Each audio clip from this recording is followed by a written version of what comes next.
ვინმეს თუ გონია საერთოდ რომ AI-ის გარეშე გააგრძელებს ბიზნესში მოღვაწეობა. ჩემი სტუმარი გვანცა ნიკოლეიშვილი, მარკეტინგული სააგენტო ერინიების დამფუძნებელი. AI ყველაზე კარგად ფუნქციონირებს ზუსტად იმ საკითხში, რომ დროის ეკონომიას აკეთებს ადამიანს და მეც პირდაპირ დროს დავზოგავ და პირდაპირ საქმეზე გადავალ.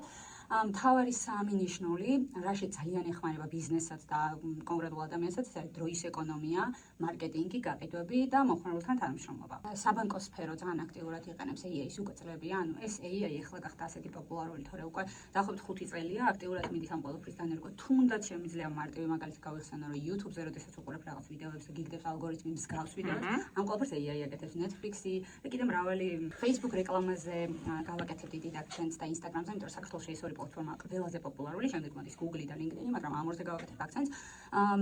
მეტამ საერთოდ გამოუშვა ახალი პლატფორმა, რომელსაც დაარქვა Andromeda. ეს არის ადრე თუ ეხლა ისე რომ თქვა, ახსნა. ადრე თუ გვიწევდა რეკლამის გაშვება ჩვენ კონკრეტულ აუდიტორიაზე, სქესი, ლოკაცია და ასე შემდეგ.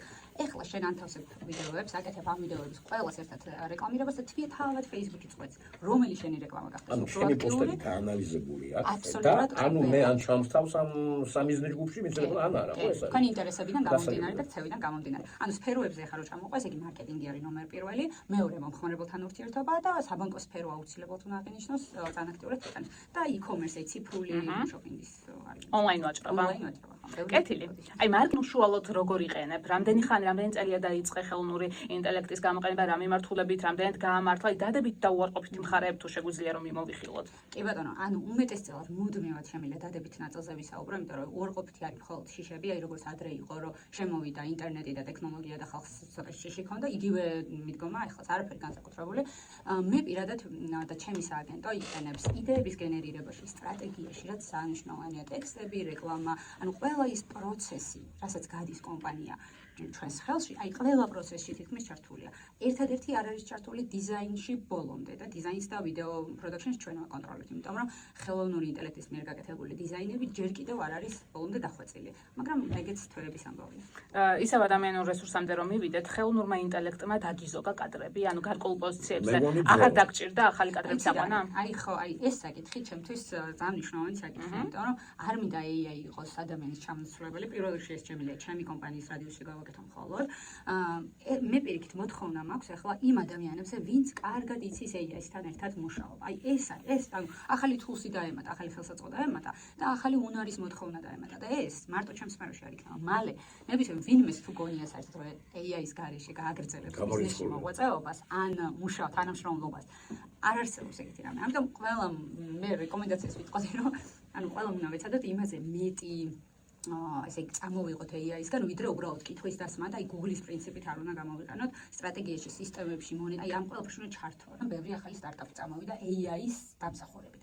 შეიქმნა ბევრი დატა, ანუ მონაცემების შემგროვებელი, გამაანალიზებელი და ამის სასარგებლოდ გამოყენებელი ცალკე პლატფორმები, რომლებიც ანუ ესე AI და ChatGPT კი არ არის მარტო, აი ყველა იმ მონაცემის, რაც კი არსებობს სამყაროში, აგენერირებს და შენ კონკრეტულად ამ ინდიქტის მიხედვით გჭირდება გაყიდვების დალაგება თუ ახალი პროდუქტის გამოშვება ისე რომ არ შეგეშინოს და ტესტინგი გააკეთოთ ეს ამ ყველაფრის საშუალებას გაძლევს. ფიქრობ რომ საქართველოს საერთოდ ძალიან ინოვაციური ქვეყანა არის და მალევე იღებს ანუ მალევე უწყობს ფეხს ინოვაციას და ძირითადად უმეტესობა ვაკეთებ რომ ჩართული არის კომპანიები, მაგრამ ამას რაღაცა ხაზგასმას და აქცენტირებას არ აკეთებენ.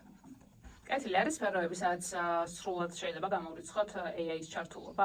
აი მე ვფიქრობ რომ არა. ერთადერთი ვფიქრობ რომ ფსიქოლოგების აი ზოგადად მოტყუებაც, სიმულიანტობაც და რაღაცა ისეთი კეთილგანწყობის მოპოვება ძალიან თეთრად დაგელაპარაკება, როგორცაც მოცნება ალბათ ადამიანი და ესეც იმიტომ რომ შეისწავლის შენი კითხვებიდან გამომდინარე შენს ხასიათს. აი ნებისმიერმა ადამიანმა მიწეროს ანალიზი გააკეთე ჩემი პიროვნების, თუ შენ ამასთან გაგვიყვება ურთიერთობა რაღაც თვეებია, გაგიკეთებს ისეც ანალიზს, რომ აი ძალიან გაგაკვირვებს. ყოველდღე ახსოვს. როდესაც ბიზნესში იყენებ, აუცილებლად ფასიან ვერსიებს ვიყენებ. სააგენტოზეც გვინდა რომ ვისაუბროთ ორიოდე სიტყვით, მოდი ერინიებზე ვისაუბროთ და მარკეტინგის როლზე. რა როლი აქვს მარკეტინგს ბიზნესის წარმატებაში და უშუალოდ შენ რას აკეთებ, როგორ ეხმარები რა სერვისს თავაზობ ბიზნესებს? ჩვენ რო ვახსენოთ ახლა ცნობილი ბრენდები, ყველას მოგვივა ისეთი ბრენდები თავში, რომელიც მარკეტინგში ხარჯავს შემოსავლის ალბათ 20%-ს მაინც და ეს ძალიან დიდ თანხებს უდრის. ამერიკული ბრენდები გამახსენდა, მე მყისიერად. ყისიერად, აი მაგალითად Coca-Cola-ის ერთი პირველივე გამახსენდა რეკლამა. ყველაზე იდეალური წითელი ფერი მიისაკუთრებს და და დათუნია, ანუ საყვარდეს ჩემს ბავშვობასთან ასოცირდება. აი ეს ასოციაციები ქმნის ბრენდის მიმართ ისეთ ლოიალურ დამოკიდებულებას, რომ შენ წლების განმავლობაში გასწავლ. იმის თქმა მინდა ამ ყველაფრით, რომ ბრენდები, რომლებიც დიდ წარმატებას აღწევენ, ყველა არის მარკეტინგის ხარჯზე. ანუ უმეტესობა არის მარკეტინგის ხარჯზე. ეხლა არსებობს კომპანიები, რომელსაც ან მარკეტინგის გარშე ისინი პროდუქტს ვერ გაკეთებენ. ვერანაირად. აი Rolls-Royce-ი პირობითად. ანუ არ წარმოებს ესეთ პირდაპირ აქტიურ მარკეტინგს და ეგეთი გამოთქმა აქვს, რომ ანუ ჩვენ ტელევიზიაში არ გვაქვს მარკეტინგი, იმიტომ რომ იქ ჩვენ მომხმარებელი. Rolls-Royce-ის მომხმარებელი ტელევიზორს არ უყურებს საერთოდ, მაგრამ მასაც ისეთ ნაწილში აქვს მარკეტინგი ჩადებული, რაც ანუ წლების განმავლობაში მუშაობს. ამიტომ მარკეტინგის როლი არის უდაო, ადრე შეიძლება ამის გარშე გაზრომოდი, მაგრამ ეხლა ნებისმიერ პროცესში ფსიქოლოგებსაც კი დღესდღეობით არის, ვინც არ უნდა იყოს, ყველას ჭირდება დღეს პოდკასტი იქნება. კი, საწყისების ეპოქაში მით უფრო კი. შენი კომპანია რამდენი წელია ოპერატორის ბაზარზე? ჩვენი კომპანია დღესდღეობით ციფრულ მარკეტინგზე არის ორიენტირებული. ჩვენ როგორც ახლა AI-ზე ვსაუბრობთ, AI ხელსაწყოები ყველაფერი ჩართული იყო ყველა პროცესში. ძირითადი მიმართულებები გვაქვს სოციალური ქსელების ადმინისტრირება, კონტენტის შექმნა, მაღალი ხარისხის რეკლამა, ზუსტ აუდიტორიაზე გათვლა და ანუ ის ყველაფერი, რაზეც დღეს ყველაზე დიდი მოთხოვნაა. და რაც ყველა ბიზნესს ჭირდება აბსოლუტურად, აი მაგ ნაწილში ვართ ჩვენ. ისეთი კომპანიები თან გქონია, აი რა ჩერო იქნება, რაღაცა საწარმო იქნება, ბარამბო იქნება, თუ ქიმია, როგორც საზღვების კომპანია. ანუ ყველა ფორმატის კომპანიასთან თანამშრომლობა. და როგორც საერთაშორისო, არა მხოლოდ ქართულ ბაზარზე, ჩვენ საერთაშორისო ბაზარზეც ვართ უკვე 2021 წელს გავედი პირველად. რომელ ქვეყანაში თუ არ არის საიდუმლო? აი საერთაშორისო ბრენდი არის BTS 365, არ ვიცი, არა საქართველოში არ არის ცნობილი, ეს არის უფრო კრიპტოვალუტის მიმართულებით და უფრო ვებსაიტი საიტიც არის ეგმად სპორტის თემაა. დიახ, ვუკეთებთ, ანუ ციფრულ მარკეტინგს დაახლოებით 8 სხვადასხვა პლატფორმაზე. რამდენი ადამიანს ვასაქმებთ და ზოგადად თქვენ სერვისებზე მოთხოვნა რამდენად მზარდია წლიდან წლამდე? ისევ მარკეტინგულ სერვისებზე მოთხოვნის ჭრილში რომ ვისაუბროთ, კომპანიები რამდენად აქტიურად მოგმართავენ? კი ბატონო. აი ჩვენ ხა 13 ადამიანი ვართ გუნდში, მაგრამ მინდა რომ გულწრფელი ვიყო და ვიტყვი რომ ჩემი როდესაც ხარ დამფუძნებელი და თანამედროვე ხარ დედა, ძალიან დიდ წილად არის დამოკიდებული შენი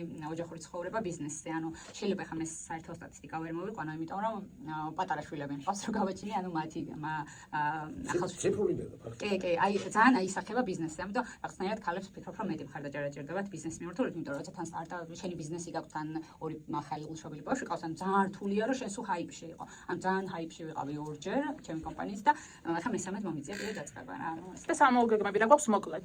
სამოულო გეგმები ისევ საერთაშორისო ბაზარზე გაძლიერება, რადგან სამწუხაროა, მაგრამ უფრო კარგად გადამხდელონარიანი არის საერთაშორისო ბაზარი, ვიდრე ხო. კი, ცერეწლოვანი შვილების დედა რომ ხარ, გაქვს შენი ბიზნესი. მეუღლესაც ეხმარები ასევე საკუთარი ბიზნესის მართვაში, ეს უბრალოდ ნიშნავს რომ ძალიან მაგარი ხარ და გაქვს ბევრი ენერგია. შეფასება გაქვს, პირველ ნაწილში მაგაზე ვილაპარაკეთ დღეს. მართლა. ძალიან დიდი მადლობა. გვანცა ნიკოლაიშვილი, მარკეტინგული სააგენტო ერინიების დამფუძნებელი იყო ჩვენი სტუმარი.